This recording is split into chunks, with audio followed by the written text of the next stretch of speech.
Greetings and welcome to the Dr. J Vlog series. It is Thursday, July 17th, 2025, and on Thursdays we talk about knowledge and science. And the theme of the Dr. J Vlog series this week is energy. And so in an earlier vlog, I talked about how fossil fuels in the form of oil, coal, and natural gas continue to supply at least 80% of the global energy usage. These are the sources around which most of the global economies have been built. And we're quite comfortable with the different technologies that are in place and the living conditions, quite frankly, that we've grown accustomed to and that have spread such comfort over many parts of the world, although not universally or equally. And in 2023, it's estimated that fossil fuels provided about 82% of the total global consumption of energy, which actually would make that the all-time high, relatively speaking. And yet, of course, we have many alternative sources of renewable energy production that are already well developed, and some are obviously being used, but to a much lesser degree. We also have high confidence in the relative impacts of fossil fuel consumption, if not absolute agreement, for example, in terms of future climate projections. But we know that fossil fuel consumption has at least some impact on climate change, as well as produces different forms of pollution, but especially air and water pollution. Also results in a certain degree of habitat destruction and has a range of health impacts as well. And yet, even if you're not entirely convinced about these issues, why should you care then that our economies continue to be largely driven by fossil fuels rather than renewable energy sources? So that's actually a reasonably straightforward question, and there's a simple answer. Fossil fuels are eventually going to be depleted and run out. We're 100% confident about that.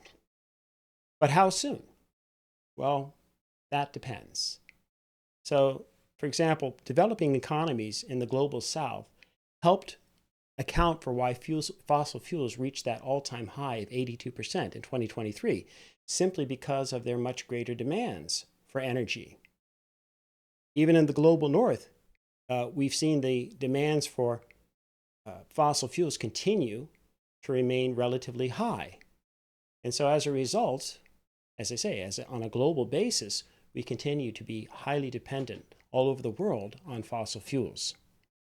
And so the longevity and the of each of the different types of the main fossil fuels that we consume always depend upon the usage rates and the accessible reserves, including proven reserves, probable reserves, and possible reserves. And so there are some question marks in that regard.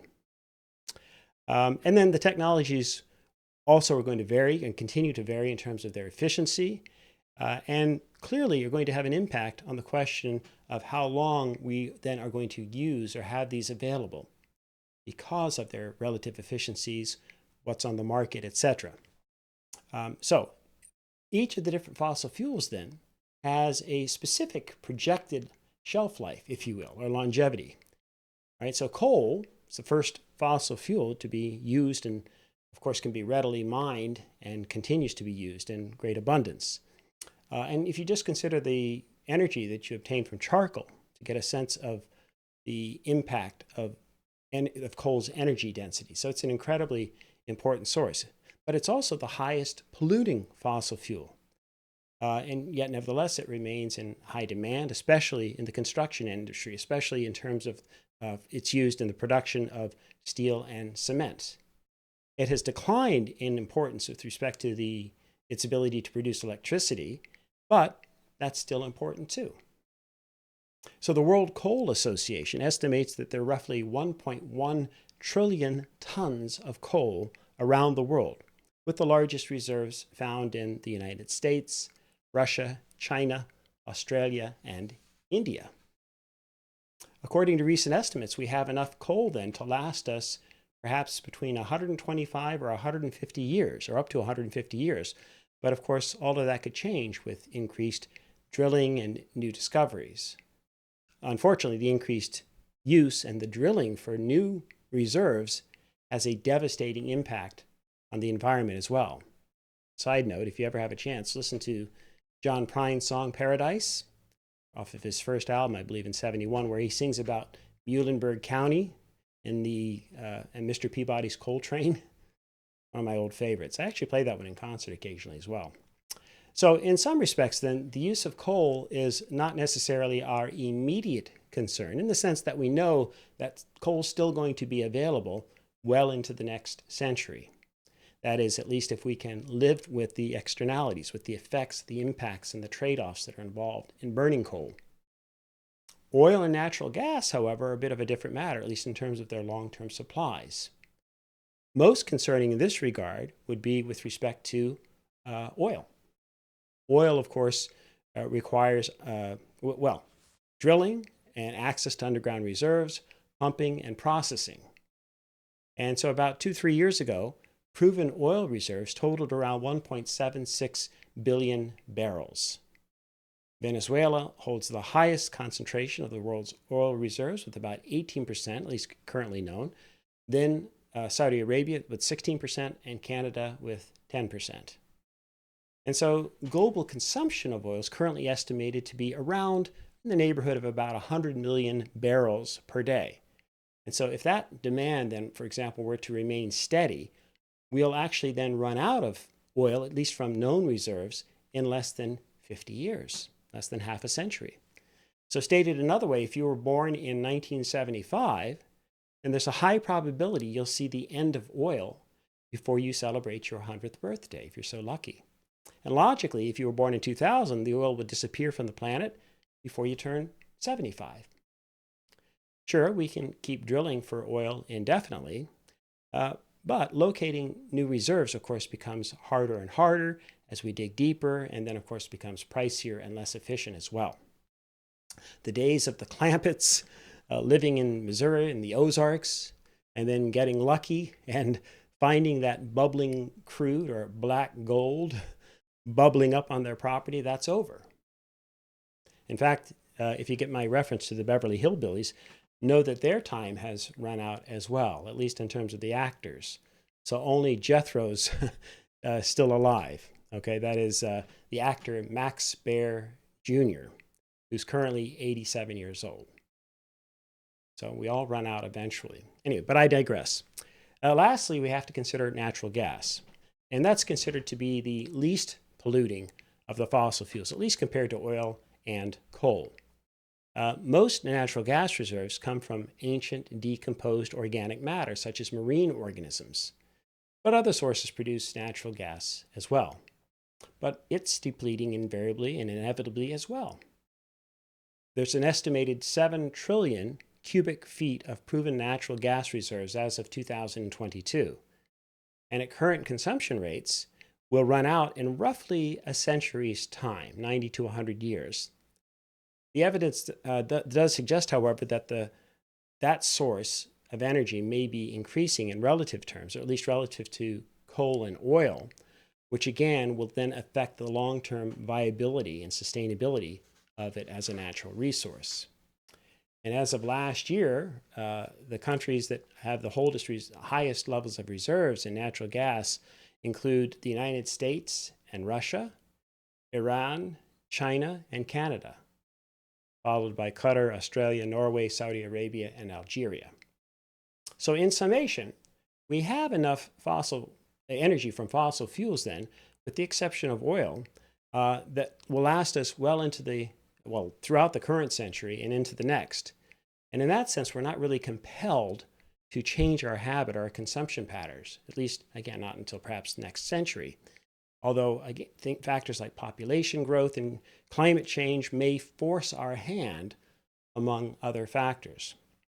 And we really don't like to be forced, do we, as human beings? We don't like to have to or must do this or that. And if you're my age, that is, if you're in your 60s or older, you could effectively say, you know what? It's not my problem.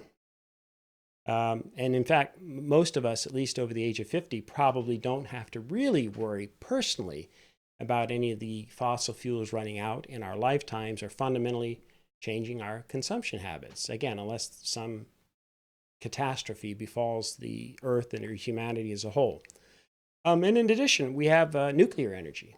which is another potential source. And there's certainly dangers associated with nuclear energy, including the environmental issues that are involved. And remember, too, that it's not a renewable energy source. There is a finite amount of uranium on the planet as well. And then new technologies are certainly going to continue to evolve. And ideally, the renewable resources will be developed further, and their efficiency and cost will decline as well. I had a friend, for example, who got into selling solar panels almost 4 decades, well, at least 35 years ago. And it was a tough sell. It wasn't particularly successful, in part because of the technological problems that still persisted, especially back then, and the limitations of the solar technology. But of course, we're much further ahead today in terms of harnessing the energy of the sun. And yet we're still not there, not to the point where we can make that a primary source of our energy consumption.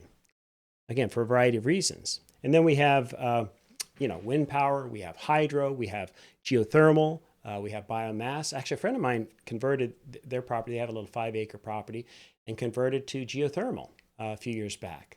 And so, again, that's a complex process. You have to have this efficient land and et cetera. But it's a really great source too. And again, renewable and low impact, et cetera, et cetera. Okay.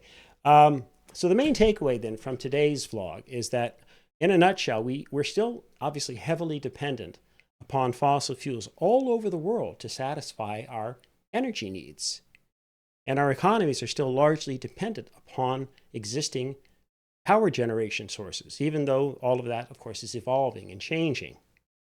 We can almost certainly survive on the use of fossil fuels as our primary sources until the end of the current century, although oil will almost certainly disappear or nearly disappear before the end of this century.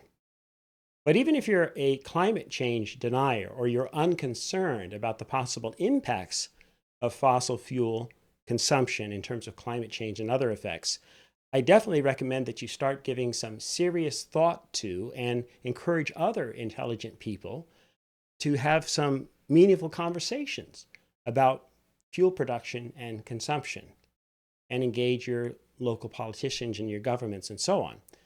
But if you really want to get rich and make a name for yourself, in my view, and be remembered in history, shall we say, then be on the frontiers of renewable energy production, or the revolution, if you will, that's eventually going to come with respect to renewable energies. Be the Bill Gates or Stephen Jobs, if you will, of efficient, widespread use of renewable energy technologies. Or the Marie Sklodowska-Curie, Madame Curie, of Nobel Prizes as the only female winner of 2 such prizes. So in other words, be that person who revolutionizes renewable energy. Again, of some kind or another. All right? So that's it for today. So get to work. Direct your energy maybe to finding new sources of renewable energy, refining the existing ones that we have, or just being part of the revolution in terms of changing how we organize production and consumption on a broader level. All right, as ever, continue to create peace in your lives, nurture love in your hearts, and dole out hugs in abundance. And we'll see you tomorrow.